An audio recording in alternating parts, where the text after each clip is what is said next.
going on, ladies and gentlemen? Welcome to another episode of Noodle Time, episode 165.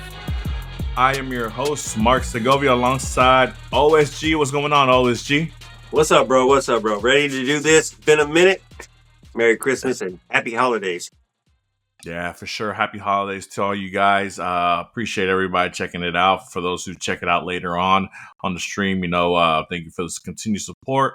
Happy holidays, happy Hanukkah, happy Merry Christmas, Kwanzaa, whatever you celebrate.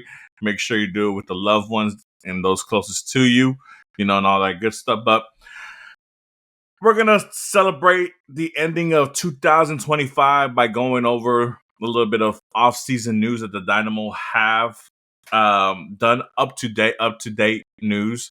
Obviously, we're hoping it turns out to be more than just this.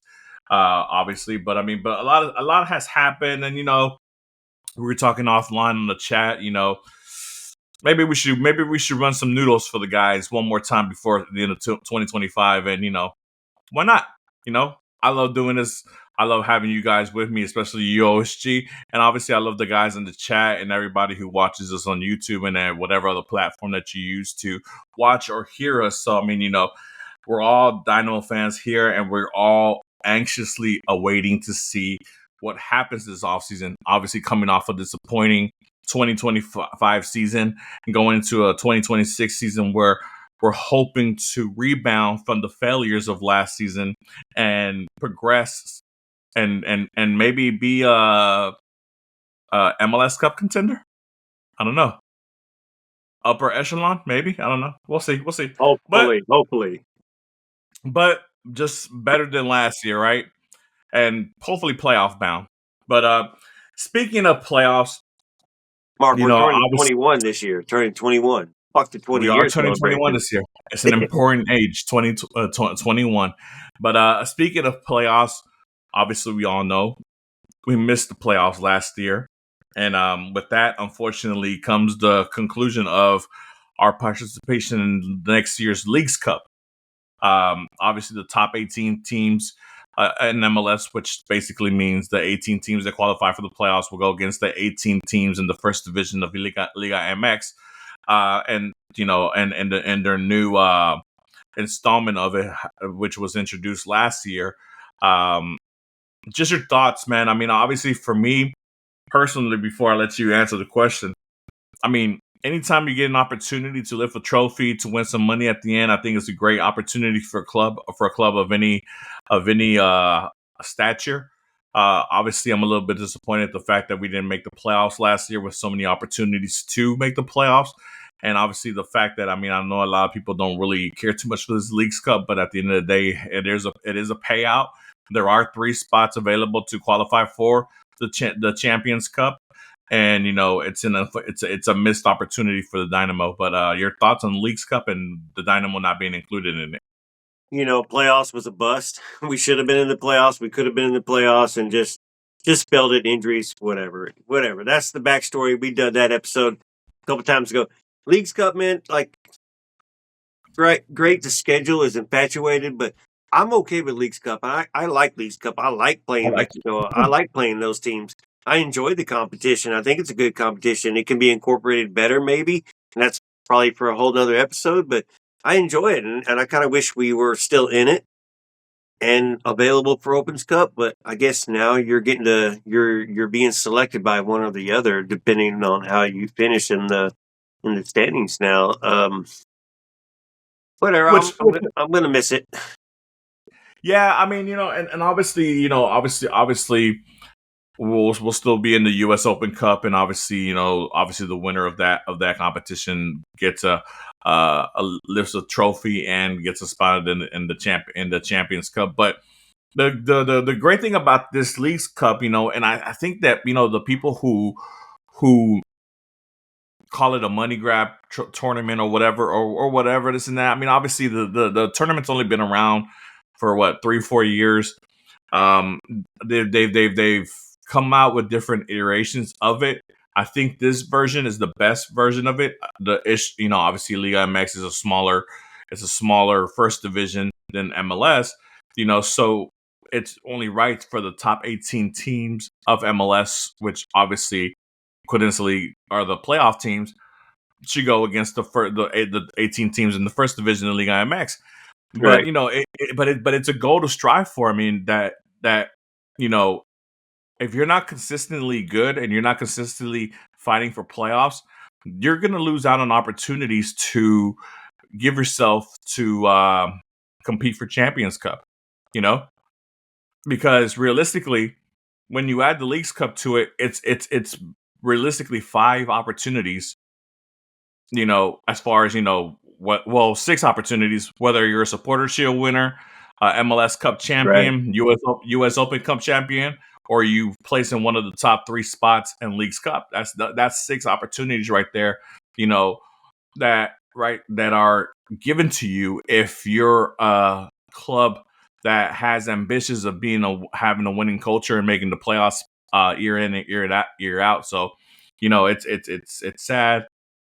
But obviously, like I said, I like the Leagues Cup.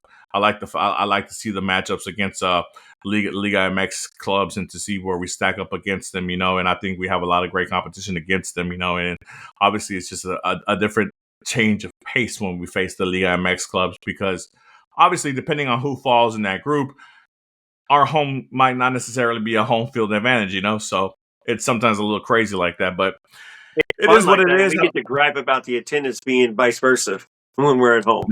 Yeah. This is true. But obviously it is what it is. I don't want to spend too much time on it. I just wanted to mention it because it did come out that obviously officially, but I think it was kind of one of those things that obviously we could have seen coming a mile away when it went to the 18 versus the 18 format.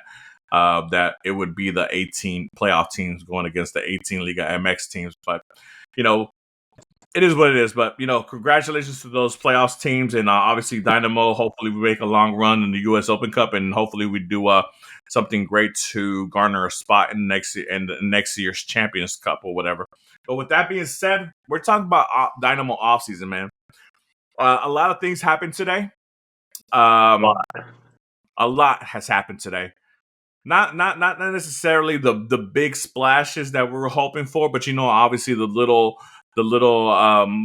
mechanisms that are available in MLS to better improve your quality of depth, better improve your developmental team, which in our case is Dynamo Dos, to bring in other players, to bring in players from other programs from across the world. From across the country, as far as from the college ranks. MLS SuperDraft was done today. We had 5 players come in today. 5 new players, and we traded up into the first round for pick number 11th. And OSG, I think you want to give us a little bit of a summary on that pick and what that trade consisted of. Yeah, man. So we didn't have a first round pick to begin with, so there wasn't no excitement about today and getting a high caliber potential player. But we did trade up with San Jose to the 11th pick, giving them $75,000 this year and $75,000 next year to move up to the 11th pick. And then we took Joe Highfield, who's a striker out of the University of Portland, who is a monster of a beast of a dude, 6'4", 18 goals and 8 assists this year for the University of Portland. Wow. A big guy. Now, can he make the first team? We'll yet to see. But he's got the potential to do it. And the other 4 picks were, expected dose picks is what we're looking at. But 5 picks today in the Super Draft. But the one to highlight is Joe Highfield, who we moved up to the 11th pick. Could be, need striker help, need a body, need somebody to receive those crosses when they're coming. So Joe Highfield, look at him. Big boy, too. Big boy. Be ready for him. But looking forward to it. That's the Super Draft. Joe Highfield. A name for the future, or hopefully the more closer future than the more further future, I guess. We'll see. Like as far as physique and style wise, obviously your traditional number 9, a big body that can bully those defenders inside the box and hold the ball up and then obviously hopefully score goals. Assists as well for a striker. 18 goals, which is a lot for college. and 8 assists, which is also a lot for a striker. I mean, he had an immaculate season. How he finished as far as like collegiate player of the year, I don't know. I should have done my damn research on that one, but the stats are stouted and stacked with this guy. So look forward to him. Let's see what he can do, and he'll most likely be a Dose. But y'all that go to Dose, a lot of y'all go to Dose. A lot of your listeners go to Dose. Look forward to this guy. Be ready. It's not Thor. Bigger than Thor. Yeah, I mean, obviously, Pat and Asher in the front office saw enough in this kid to invest 150,000 in GAM. 75 this year and 75 next year to trade back into the first round and grab him. What's up, G Money? What's up, Giuseppe? Appreciate you checking in, my guy. So I mean, obviously they saw something in this kid that they really like that might fit Ben Olsen's system and whatever he brings. Hopefully, like I said, they're able to develop and able to bring into the first team. And yeah, like I said, the super draft obviously has been a lot of miss. It hasn't been like like in the early iterations of the Dynamo history where we were selecting Will Bruins and Jeff Camerons and players of those calibers that actually ended up representing their national teams and being big players for the Dynamo and Dynamo history. So it's a little bit of ways from those type of players coming out of college, but that's what you're hoping for. You're hoping to hit that needle in the haystack, and hopefully Pat and Asher saw something in him that that obviously tempted them to go up here and grab him, and they're able to develop that into the highest of potentials that he has. So we'll see what happens with that kid. But shout out to him and shout out to the other four. Obviously, a new opportunity for those kids to come in and start their professional careers as soccer players, and that's a dream in itself for all these four kids to have the opportunity to compete, and that's all you ever want in life is an opportunity to compete. So good luck to those guys. But let's talk about the moves that happened yesterday. Well, Obviously, you mentioned a busy day in the super draft as well, but we also had a couple of homegrown signings to go on top of it as well. Oh, there we go. Yeah, there we go. Let's wanted to mention real quick. We added another goalkeeper, so yes, we have 4 or 5 goalkeepers on the list. But homegrown, Logan Erb out of Humble, played for NC State, doing a good job. Had a great season for NC State, ACC goalkeeper of the year, and then we've a defender, Reggie Miller, out of Missouri City. Everybody knows where Missouri City is. Everybody knows where Humble is. Virginia defender. Looking forward to seeing these players. They're homegrown, played college, coming home. So we'll see what they can do for those potential players again. So building up those kids finally. Yeah, I mean, look, you that's the whole purpose of MLS Next is to bring unproven, I guess, hidden gems. You would hope to that program and hopefully develop them, and they're able to develop it to the type of player that you're looking for to be able to bring them into the first team. I mean, obviously last season we had a number of kids that were able to make their first team debuts with the Dynamo last season from Dynados. So I mean, we're hoping to continue that this next season, and hopefully they're able to contribute a lot, because obviously, regardless if we're looking to have a lot of veteran help on the squad. I mean, there's a lot of stuff going on. U.S. Open Cup, MLS, and then obviously just a bunch of stuff that goes up, and then injuries or players that need rest, and sometimes we need to rely on the youth. A lot of clubs, especially the top echelon clubs in the league, like Seattle, or obviously Seattle's like the blueprint of everybody, right? That rely a lot on their youngsters, and you see those kids grow, and sometimes they're able to grow and be part of a huge part of the first team, and then they get transferred out. So that's what we're looking for, and that's what the club is looking for, obviously, to be sustainable and to be able to compete. So that way they don't have to spend so much money on the depth and like fat of the club, so that way they can hopefully invest more as far as the topper echelon of the players and bring a higher caliber of player. Right. We had those. We follow who we play against and who our rivals are, and like Tacoma is one of our rivals, and they're there every single year, and Tacoma's just got a base that feeds into their Tacoma. I think it's Portland or Seattle. I forget which one it is, but you mentioned Seattle, just the farm, and that's what Pat has been trying to do.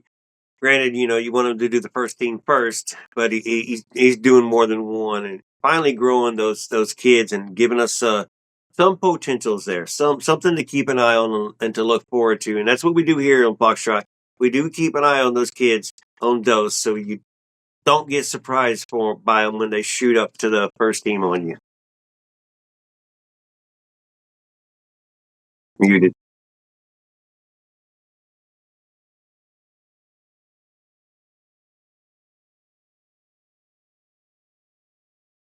Are you muted? My bad. That's my bad. Sorry about that, guys. You were mentioning obviously the kids being from Houston, Houston area born kids, whatever, and obviously Pat has mentioned that it would be nice for the Dynamo to have a Houston native or a surrounding Houston area player that plays a major role in the Dynamo. Maybe somebody like how a couple of years back we had Memo Rodriguez and things of that nature, but obviously we haven't had much luck with the homegrowns.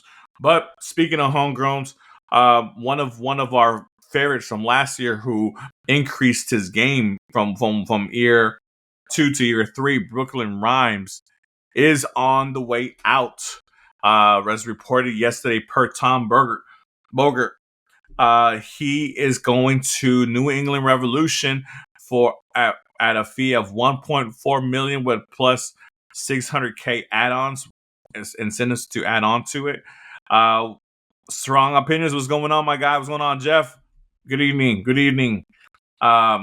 He is moving on to New England, and one of those new mechanisms that MLS incorporated last year that helped us get Jack McGlynn. This year, we're using that mechanism to sell one of our up and coming youngsters to a MLS club. In this case, they being New England Revolution. Your thoughts on Brooklyn and throughout the years, and obviously his growth, and do you think we got a fair deal, and are you going to miss him? Got a very good deal. Greatly going to miss him.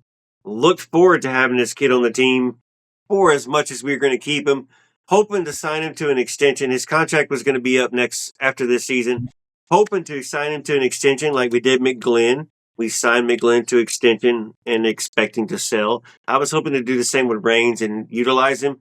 I think there's other plans obviously going on, but New England might have made just an offer that Houston can't refuse. As you mentioned, how much? $2 million for an in-house trade with 1 year left on the contract. I think you made enough for what you're going to sell him for and sell on and all that blah, blah, blah. And just the luck and the hope and what you paid for him to give him that extension. So this is a win-win. Opens up room, opens up doors.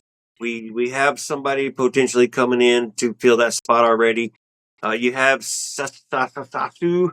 I'm butchering his damn name. That was added to the team at the end of the season last year and maybe played partially a couple games, but he's someone who will be a backup CDM as well, who looked all right. But we have somebody else possibly coming in. But man, I'm gonna miss Reigns, but wish him the best in New England, and hopefully he's only there for a year and he's off to Europe, and we don't have to worry about him. Thankfully, we only had to see him once next season. Yeah. Samaseko. Or not next season, the following. Samaseko, I think, is the player you were trying to pronounce earlier. You're right. Yeah. So I mean, yeah, for sure. I mean, obviously, it was great to see Brooklyn get finally break into the first team as we were hoping for, and finally play a good chunk of minutes. And obviously, we saw the growth in him. He made a major leap last season, and really, helped. And obviously, losing 2/3 of our midfield last year with the loss of with the departures of Coco and Ache, Brooklyn really came in and stepped in and did his thing, and obviously he did his thing at international level as well with the U20s and that group, whatever. So that brought a lot of exposure to him, and he scored some goals with that youth squad as well. So it's great to see.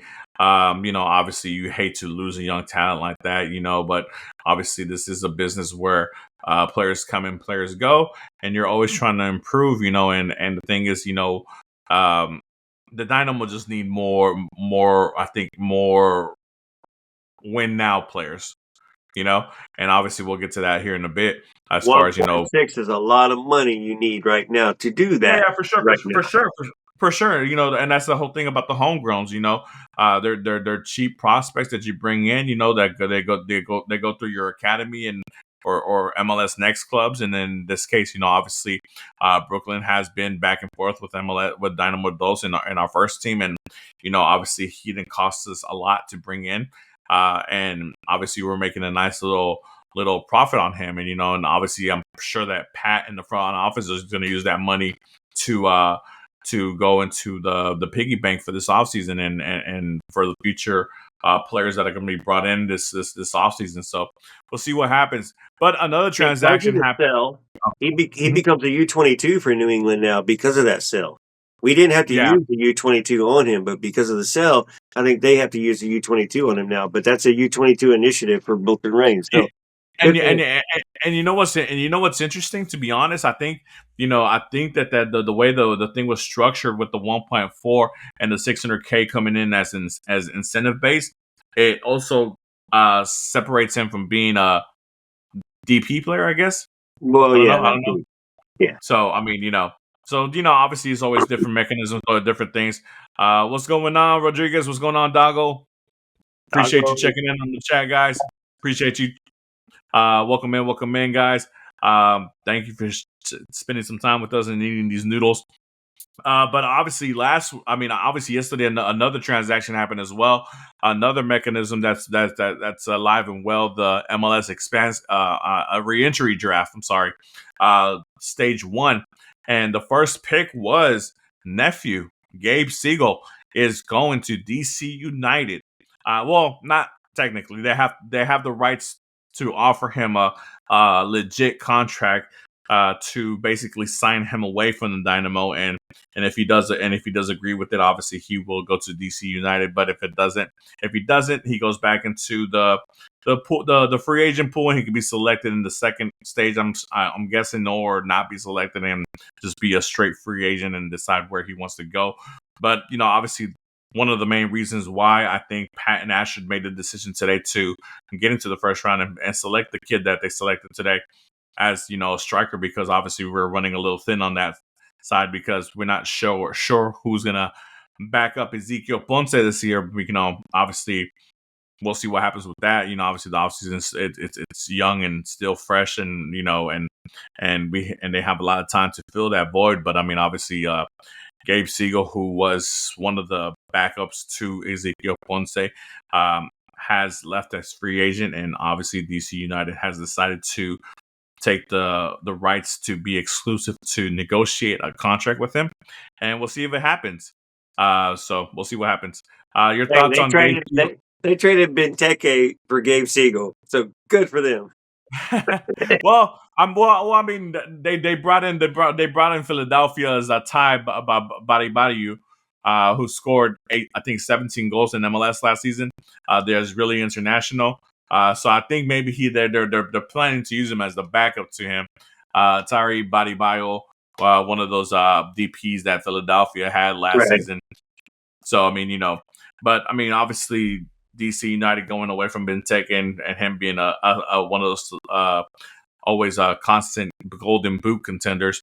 For him to leave DC United obviously left a huge hole in their attacking prowess. So DC United making moves to alleviate that loss. Any thoughts on nephew and the loss of him? What's your... I ain't gonna miss him. I'm glad he scored 3 goals against New York, but he didn't do nothing. He doesn't belong here. We still have, is Toyosa gonna come back and be a part of us? Or are we gonna loan him out or sell him again? And like you said, who's gonna be Ponce's backup? But right now, nobody stands there. Nobody. I mean, sorry, nephew, but yeah, sorry. Yeah, I mean, he's the East Coast guy. Came up in the New York City FC academy, so maybe going back a little bit closer to home. So Love his energy, though. Yeah, so we'll see what happens. But good luck to Gabe Siegel, and we appreciate the time that you came in with us. And like you said, who knows? Maybe Toyosi comes back from England and gets that backup spot. Maybe Sergio, maybe Sergio Santos, gets a look see. Maybe the kid that we just drafted today blows it out the water in preseason, and who knows. But like I said, it's early in the game, guys. A lot of things can happen, but obviously the front office is really busy with departures and arrivals and stuff like that. But obviously the big news that we've been hearing, the rumors, nothing official yet, guys. So I mean, obviously, it's just whispers out there, but from two credible sources. For those who know Cesar Luis Melo, he's kind of like the Favazio of South American football, or the Tom Berger of South American football, as far as transfers and rumors and stuff like that. But he has stated that Agustin Bouzat, central defensive midfielder for Vélez, a club in Argentina, is scheduled to sign with the Dynamo here pretty soon. How soon? We don't know. But from the looks of it, everything is pretty much done, set, sealed, and set and sealed. Just needs to be delivered. I'm not sure when they're going to announce it, but everything seems to be good, and he should be named the Dynamo player here pretty soon. OSG, I don't know if you have if you've had any opportunities to look over him, or to research him during this time period. Obviously, since he's been since he's been linked to us. Any thoughts on Agustin and what he can bring to the Dynamo as far as a defensive mid? A 31-year-old Argentinian left footer CDM with Reigns on the outs is coming up to shore up behind Arthur, or with Arthur, next to Arthur, if Asher stands true to what he was selling at a Chalk Talk, and the formation changing a little bit, and we doing a 3-4-3 sort of, or a 3-4-2-1, or whatever the hell they want to call it. But nothing special with Bouzat. He's a good player. There's some good talent there, but doesn't spread the needle to where do I feel, is he going to put us over the line to make us a playoff team? No. It's a solid player, though. Is it a pickup better than Reigns? Experience? Yes, I guess so. So a lot of potential with Reigns, and Bouzat, like I said, is 31 already. So come in, secure the play. I mean, Arthur was. Yeah. We didn't know we were going to get with Arthur, and he turned out extra. Yeah, I mean, it's just one of those guys who obviously they're looking for guys with winning mentalities who are as far as team guys. Right. Who can build chemistry, right? And he's obviously and he's been the captain for the last 2-3 years. He's lifted a couple of titles with those guys as well. So somebody who has a winning mentality, who knows how to captain a squad, and obviously he's going to bring hopefully a winning mentality and a grit, that grit that's needed to help push the Dynamo over. Because I mean, obviously, look, we all get excited at the possibilities of big name European players coming in as DPs and stuff like that. But obviously, for all the Messis and all the Sons and all the Muellers that come in, obviously you have to have the Evanders and the Costas and stuff like that, and things of that nature, where you're building out your foundation of your club, and you need those type of players, to come in and really set the tone for your club and and have that structure and be that strong backbone to help bring in that DP that takes you to the next level. You can't really put the whole thing on just one player that makes $7 million a year and expect them to just come in and score 40 goals and lead you to a cup. But yeah, Dago says Argentinian fans describe him as a Hector Herrera type of player, and which obviously, look, man, I was always one critical of the dismissal of Hector Herrera, but it was done, and obviously we saw how much the defense, the midfield was without him, and to lose that type of player, it's with that type of vision and just natural talent like Ache had, it was a big blow for the Dynamo, and hopefully, I'm not saying Bouzat is at that same level.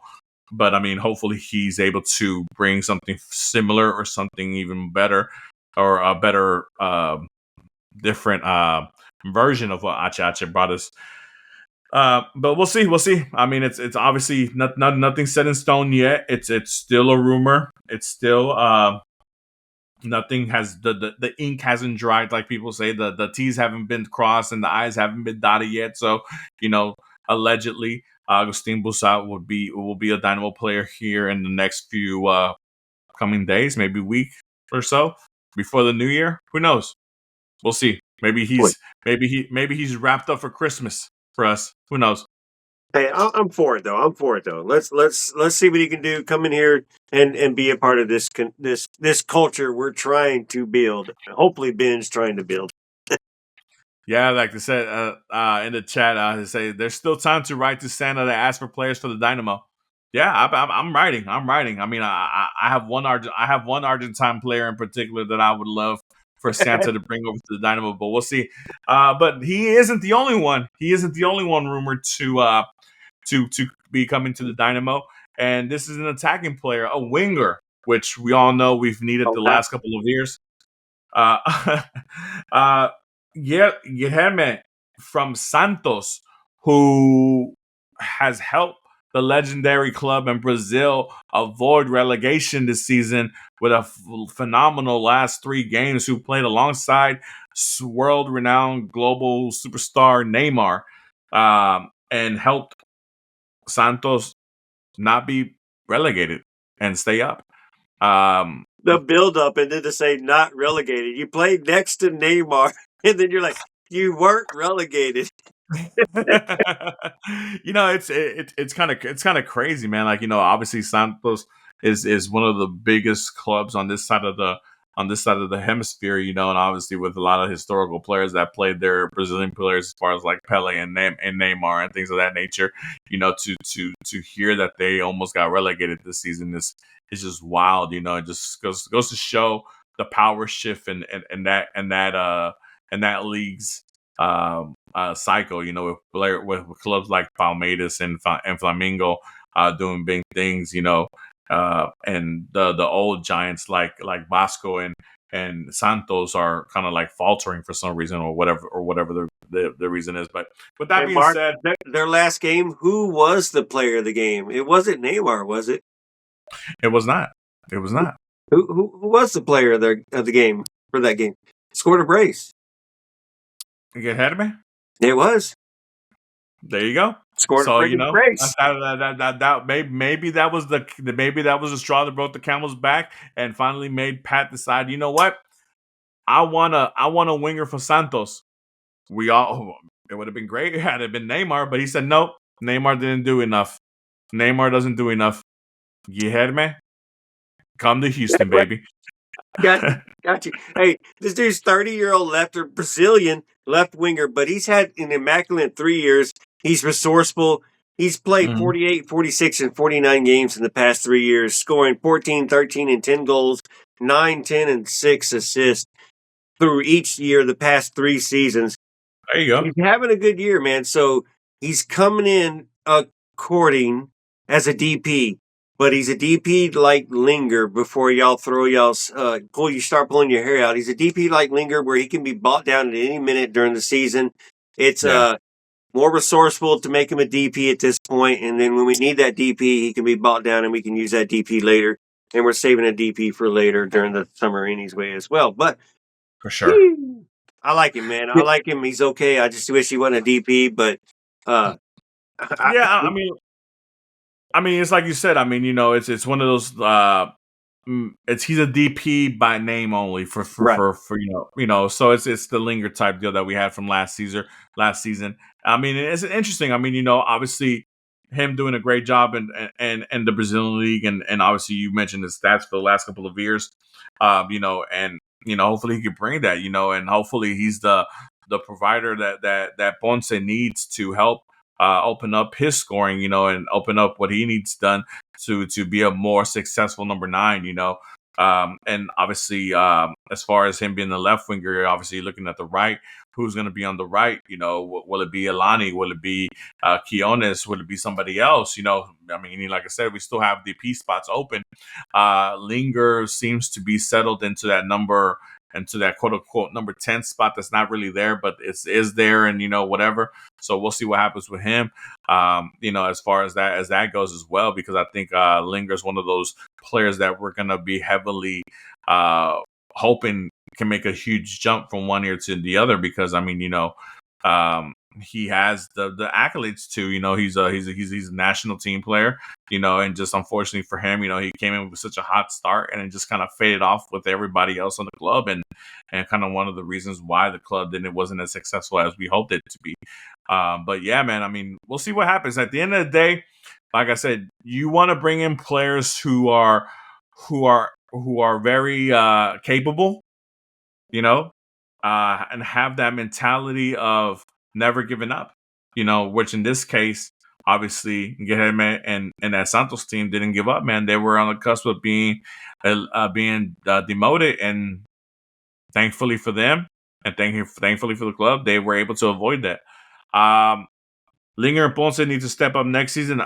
Most definitely. I couldn't agree more with that. I mean, obviously, especially with the Ponce, obviously I think the fan base is 50-50 on Ponce. Obviously I'm on the half of where I think that it's not all Ponce's fault. I think Ponce has the capabilities of being a 20 goal plus goal scorer if he had service and help. But I mean, obviously we'll see what happens with that, and we'll see what Asher and Pat have on their sleeves to help him achieve that. Because at the end of the day, it's not fair to judge a number 9 when he's going against 2, 3, 4 defenders all by himself in the box. So we'll see what happens with that. But yeah, OSG, any other thoughts on Bouzat or Guilherme? And what do you, and your thoughts, and what do you think the possibilities could be with these two guys coming in? Look, I know that we know he's a left winger. He's a winger type, and we're hearing that the formation might change a little bit, which means that we might need a right winger. In actual essence, we've seen a depth chart by Asher where it had Griffin Dorsey as the right winger, not the right back. Ciacinco was the right back. Juan Carlos was the center back, and then Andrade was the left back. Don't know. I was not at that chalk talk, so I can't give you verbatim what Asher said. All I can say is I saw the clip of the 3-4-3, basically 3 with a 4 box, and then 2 wingers, and your Ponce is your striker. Adding more attack into it, and you're going out and you're getting a lot of attacking style players. So I'm hoping that's so friggin' damn true, which means Guillermo will fit. You still have Quinones, which people still have to question, is Quinones ready or not? We don't know. So we'll find out. A Nolly is a Nolly. How long are we going to be able to keep him? So I'm good with this move. You can buy him down, so it's safe move. If he plays like he's been playing in Brazil, bring it the friggin' on. Hopefully he can turn it up in the MLS. It's going to be tougher. Yeah, well, it looks from the picture that you see that you're mentioning as far as the chalk top, it looks like a 3-2-4-1 formation. Right. So it would be 3 center backs in the back, 2 DMs, so essentially 5 defenders, and obviously I think when you look at that formation, it looks super heavy as defensive, but I think when you put 2 6s, like the way this formation is looked on here, I wish we had a picture to put on the screen so everybody can see. But right. Because Andrade is going to push up on that left side right there, and then Carlos and Ciacinco. So it's going to be a 4 box in that bed. We're going to be struggling on the wings. Yeah, but I mean, maybe just maybe you don't focus so much on having like before where it was like Escobar and Dorsey would move up as like wing backs or whatever to be involved with the offense.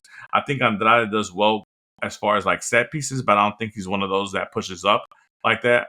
Like Escobar would on the left from the last couple of seasons.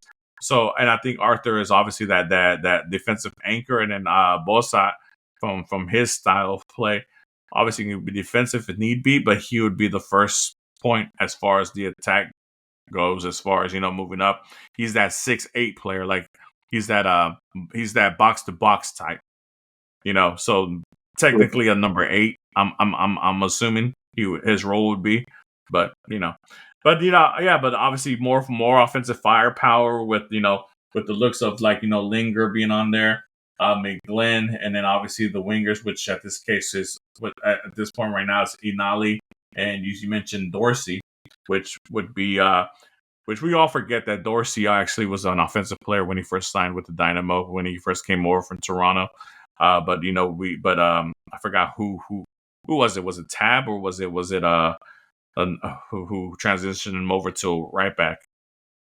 Right. Well, yeah, it was no, was it Tab or Naga? I think it was Tab. Yeah. But yeah, I mean, he's done really well as a right back. A right wing back. To be honest, he brought that offensive prowess from the back, and was able to make those long runs and be able to cross the ball in and score a couple goals and get a couple assists throughout the year. So, we'll see what happens with that. I'm not too sold as Griffin Dorsey being my starting right winger. But obviously Griffin is a fan favorite. He is the longest tenured Dynamo. So I mean, Guilherme comes in. Yeah, we'll see. We'll see what happens. We'll see what happens. People got mad about Guilherme at first because of his age. The thing, like I said, I mean, the same thing with Bouzat, 31 years old. Guilherme is 30, if I'm not mistaken. I think they're looking for more experience, ready to win now players. I think obviously the 2 years that we had where when Achacha came in and stuff like that, and we were back-to-back playoffs, lifting the U.S. Open Cup and things of that nature, we were a team that was kind of a dark horse MLS Cup contender. Obviously, we made it to the Western Conference Finals, and I think we only lost by 1 goal to LAFC, who were the eventual champions of that year, if I'm not mistaken.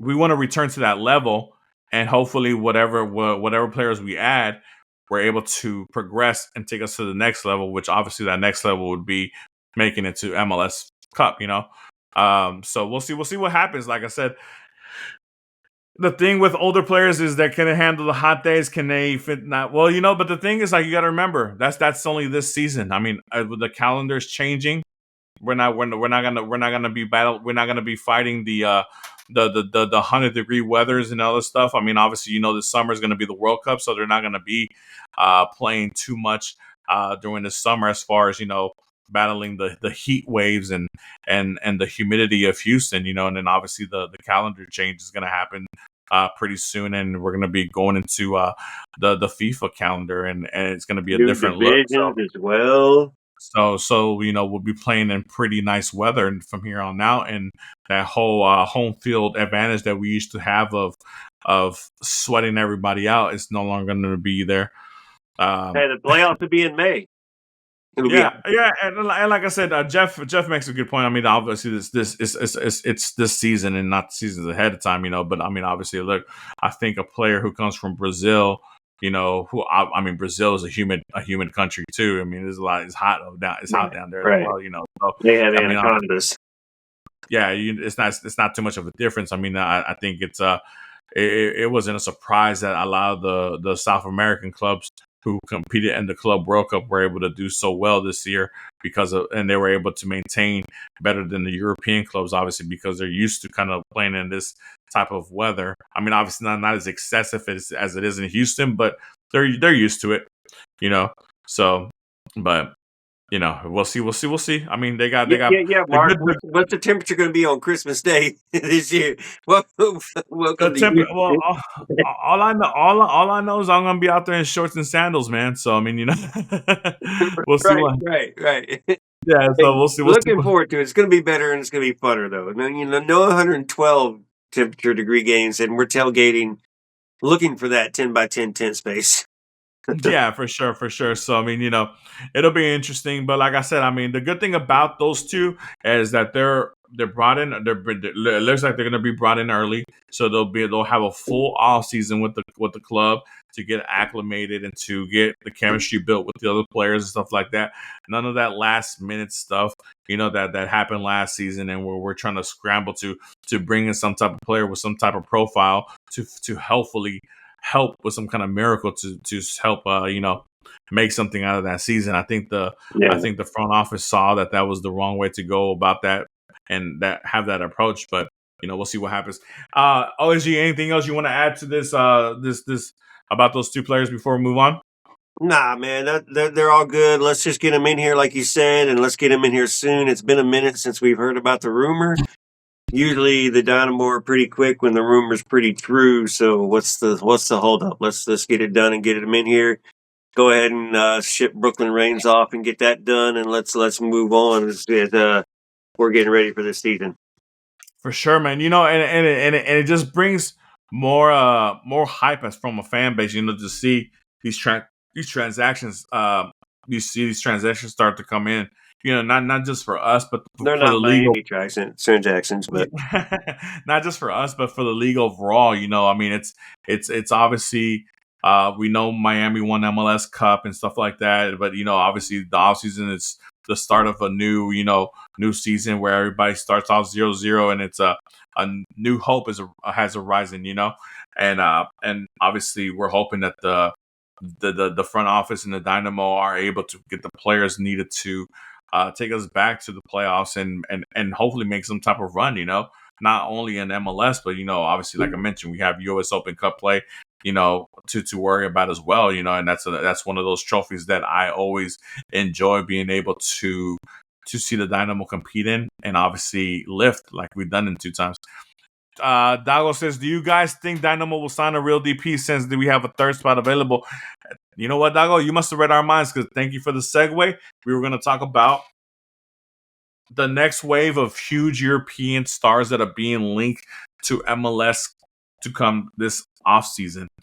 So, OSG, obviously, I think at the last iteration of our Noodle Time, we spoke about what would be the dream DP signing for the Dynamo in your in your mind if you were able to, if you played GM, who would you sign and stuff like that.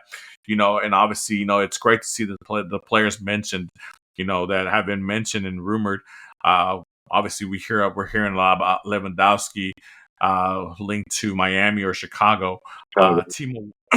Timo Werner, linked to Chicago, linked to Miami, or there's the 2 other MLS clubs I think that are interested in them, and obviously he's currently in Leipzig, and obviously their sister club is New York Red Bulls, so that could be a possibility for those guys. Players like Griezmann, who obviously he's been one of those players who's outright said, I want to finish my career in MLS. I love the American culture. I want to go out there. I want to go help to grow the game. Now, where does he do it? Who knows? win. A lot, obviously, a lot of people, are gonna say Miami because of the whole, Messi option. You got he can go to LAFC and play with with his counterpart and Hugo Lloris. Or he can go to one of the New York teams, obviously big market like that. And with a player like that, of that caliber, is always welcomed. Seattle always seems to be a club that's always interested in bringing somebody in, especially when their Cascadia counterparts have signed a player like Thomas Mueller to play against them. Who knows? But with all that being said, what about our hometown Dynamo?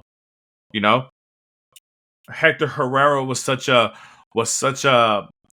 impact signing a couple of years back, that brought such a big how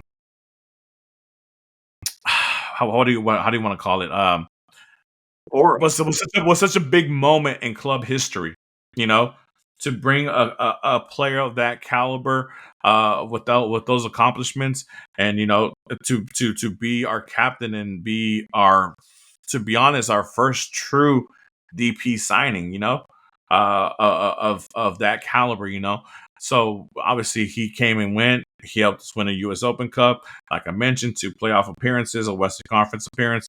So obviously Ache cemented his spot in Dynamo history for the short time that he was here.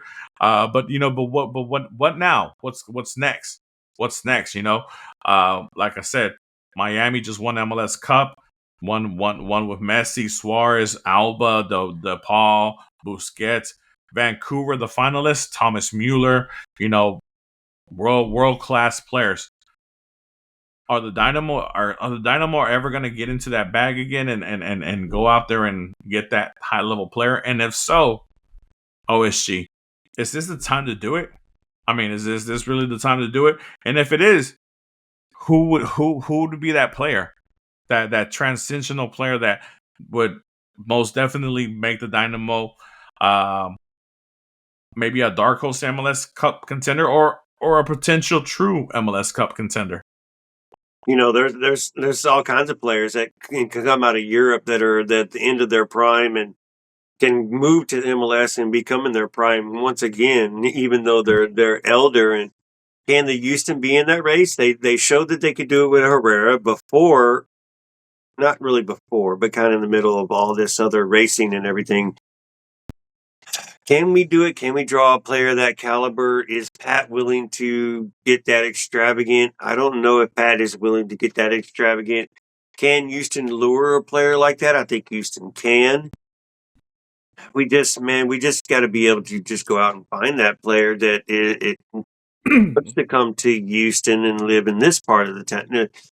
You've got to sell it to them, and I think we can. Is there somebody out there? Yes, there is, and the type of players that are coming, they're just left and right because some of these players you don't hear about until unless you're Griezmann and just announcing it like I'm coming to the MLS at some point. I just don't know when, and I'm gonna keep playing y'all until I decide I'm going to the MLS. But man, there's players that just that fall out. I follow Man City. You follow Arsenal. There's players that have been a part of that club for a whole minute, and then all of a sudden they're gone. Kevin De Bruyne moved to Italy, hasn't really done anything over there, so good move, right? Bernardo Silva is one that plays every day for Man City, but he's on his way out the door. Is he one that would like to come over here? I doubt that, but it's just a name. I think we can, but I'm not hopeful, and we'll wait until the day that the rumor comes up of a player of that caliber. As far as Doggo answered, I don't think we're doing any DP this window. I think the DP comes in the summer, and then after that, the season changes, and then we're good after that. But we're going to have to be patient right now unless somebody pops up at our window that we're not expecting. Yeah, it's kind of tricky because obviously this excuse me, the winter window for MLS right now. Obviously, you're not playing any games. The winter transfer window for European clubs and every other league in the world, they're playing games. So if say for example, just for example, using the Lewandowski situation with Chicago, if Lewandowski were to say, you know what, I'm done with Barcelona, I'm going to go to Chicago. Barcelona would then, I guess, I don't know, would they want to keep him till the end of the season and then let him join Chicago while they're in the middle of their season, or would Chicago want Lewandowski to be there for the start of their preseason to get acclimated? But then again, Lewandowski, if Poland makes the World Cup, he wants to have as many matches ready and be match fit because obviously the World Cup is coming up and he wants to be in the best shape of his possibly for him so he can help his country perform at the World Cup as well. So it's a tough situation, and that's why like a lot of players come over and during the summer, like last year, we had Mueller come in for Vancouver. we had Sonny Boy come in for LAFC, who made a big difference for those two clubs, respectfully, made a huge impact for those two clubs. And players, to be honest, that obviously Mueller being a little bit older, was able to make them take Vancouver to another level.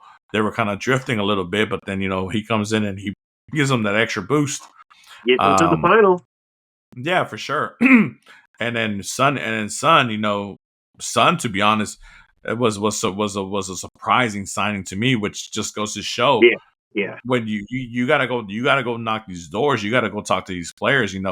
Yeah. I mean, obviously, he just came off winning the Europa League with Spurs and ended Spurs trophyless drought of over a decade or whatever it was. 1,000 years. So yeah, 1,000 years, and he decided, he decides, you know what, I want to go to America. I want to go to America, and LA is a big town, a big city, and LAFC is an ambitious club that wants to play for trophies and stuff like that, and obviously, unfortunately for him, he hasn't had that career where he's lifted a lot of trophies. We know how talented he is. And I'm pretty sure he can continue to play in Europe if he so decided to continue playing in Europe. But like I said, he wanted a new adventure, and look how much of the Asian market he brought in. For not just for MLS, but for LAFC. You know, and he didn't come free. LAFC paid a pretty penny for him, almost 20 mil in transfer fee.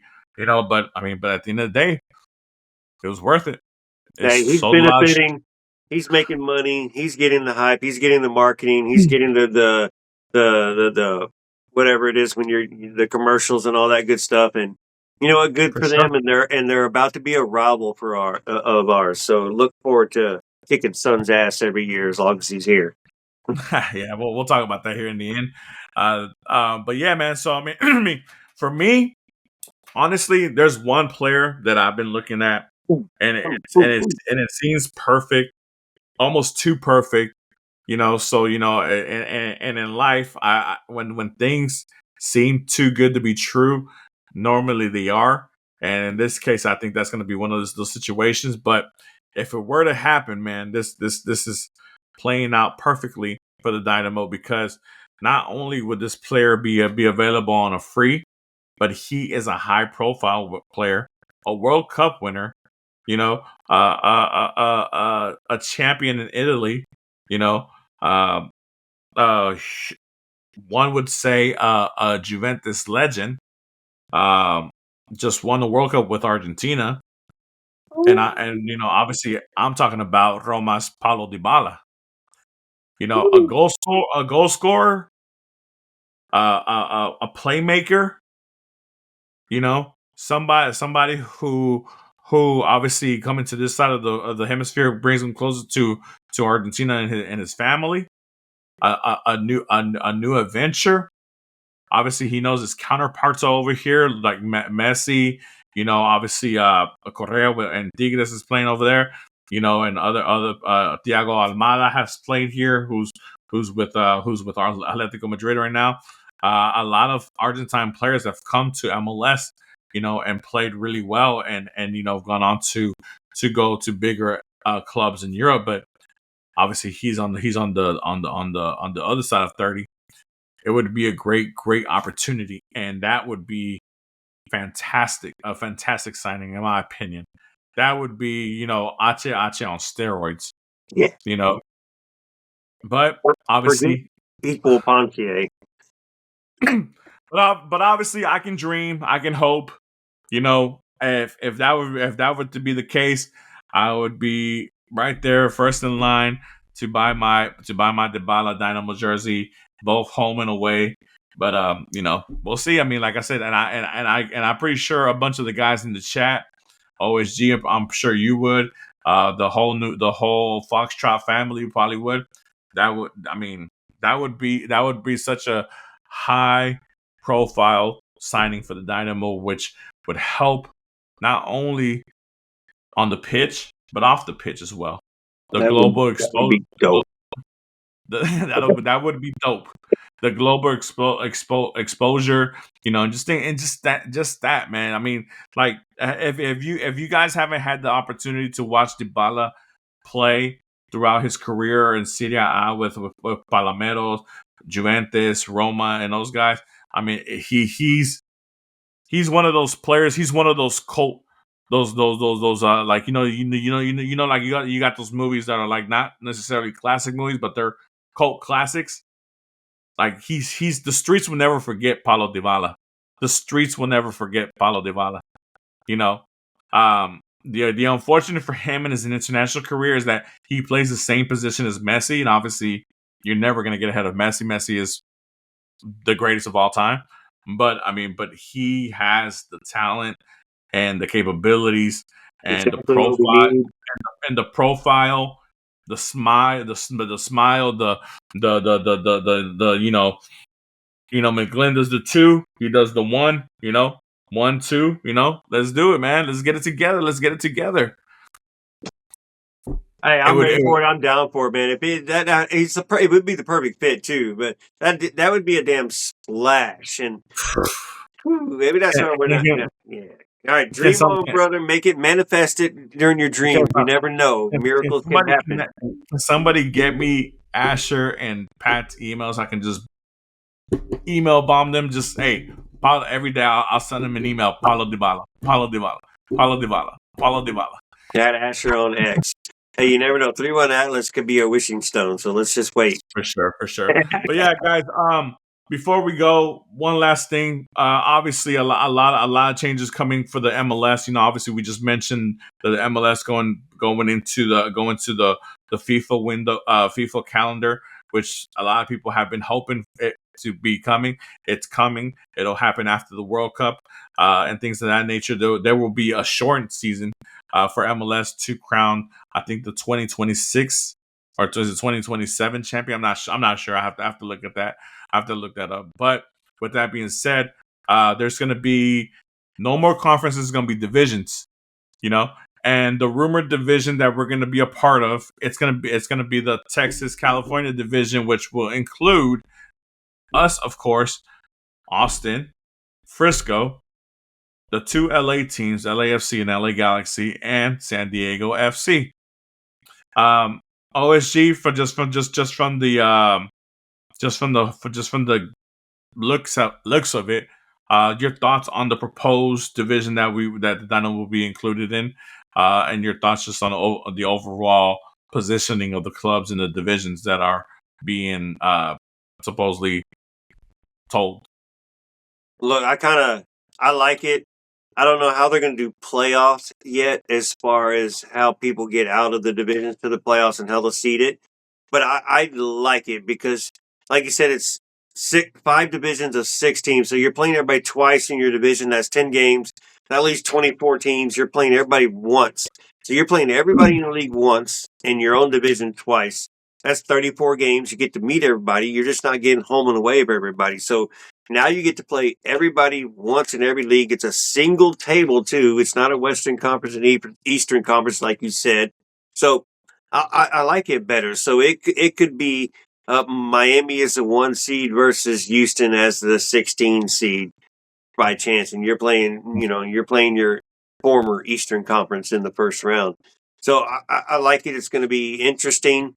And as you said, the rumor, that's what everybody was anticipating. That's what the rumors are, is we'll get the LAs. And then San Jose is going to get moved north with the Seattle and Portland. And then they're going to get Salt Lake and Denver and that one with Vancouver as well. So curious. I like it. I want to see it when it's done. But I'm with it. I'm good for it. Looking forward to it. You still got all our rivals. I might miss SKC a little bit, but that's okay. We've been building this rival against LA for a long time, against the Galaxy for a long time, so I'm okay with that replacement, man. We haven't played SKC in a title before. We played the Galaxy before, so I'm going to keep that rivalry for damn sure. Yeah, obviously being the last two clubs that were owned by AAG, and obviously, them always being the proposed big brother, because all the DPs would go to LA Galaxy and we would get like the small little DPs when they first came out, and we were still able to make it to MLS Cup finals alongside with them. Unfortunately, we weren't able to win one, but we were able to get as far as they did. But yeah, man, it's an interesting concept. A lot of big changes coming for MLS. A lot of big improvements, which I think will elevate the league and stuff like that and help them out. But yeah, I'm excited for it. Obviously, keeping the Texas rivalries, and then obviously including the California clubs as far as like LAFC, Galaxy, like you mentioned, and San Diego FC, which obviously we've had some fantastic games with San Diego being their first year of expansion. We had 2 great games against those guys, so maybe that'll continue for us as well. But yeah, man, I'm excited. I'm super.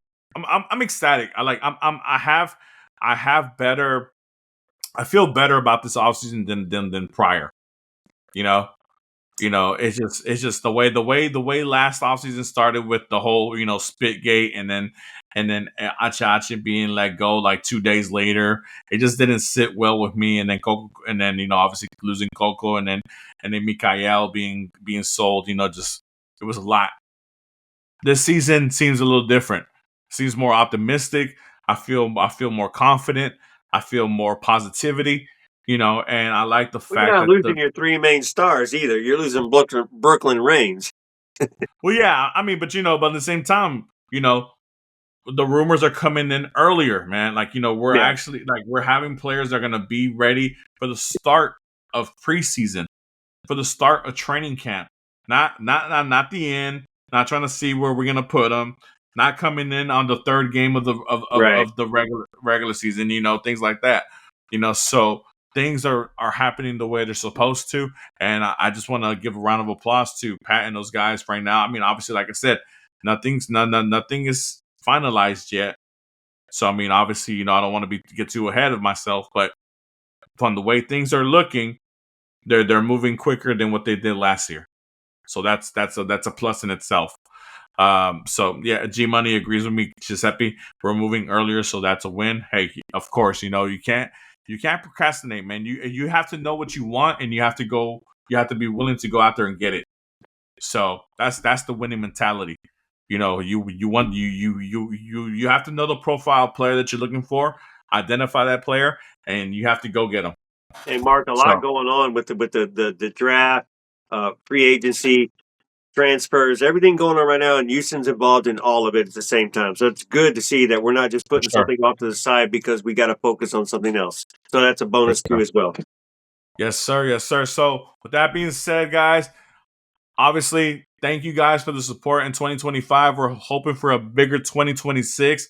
Obviously, a lot more noodles, a lot more Foxtrot, a lot of different, things. Dash Dispatch, obviously, with OSG, Noodle Time with myself, Dinamico with our Spanish version with we'll see who does that. Cesspool, Andres, shout out to those guys as well. OSG, I'm gonna give you the reins of Andres. Hopefully you can do him well. Let the I people know where they definitely can can. find us. It's not going to take 5 minutes, brother. But hey, real quick to answer Dago, man, the Alan Segovia, 3 years running with the rumors, so we kind of look it over and just forget about it. That's kind of why we just kind of forgot about it right now. Not to disclude you and not ignore your question, but need to see more structure between that rumor before we even want to talk about that rumor. Be a good player to come here and look forward to that player, and hopefully one day that could happen. How many more years? I don't know. But to answer Mark's question, man, to follow us, it is Dynamic Foxtrot. That is a handle on any social media outlet that you're looking at. IG, X, Blue Sky, even. I'm not sure about the Blue Sky, how much that active is, but the Dynamic Foxtrot. Foxtrot TV on YouTube. That's where you're listening live or watching live right now. Please watch and listen, share, all that good stuff. Look at what Mark's showing out right there. Ooh, ooh, ooh. Got a good card right there. But you got So Noodle that's what I want. TPO on X. What is it, Mark? That's what I want, Paulo Dybala.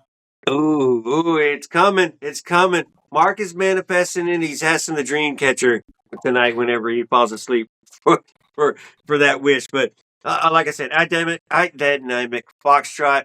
Any platform where you listen to your podcast, you will be able to listen to Noodle Time and anything else that Dynamic Foxtrot puts out there. Foxtrot Media is here for you. We're gonna keep it going. Listen, share, subscribe. Guys, see you in 2026. Have a happy holiday, Merry Christmas, Happy Hanukkah, Happy Kwanzaa, and hey, hopefully we get Mikael back from Palmeiras, maybe. Another Christmas present.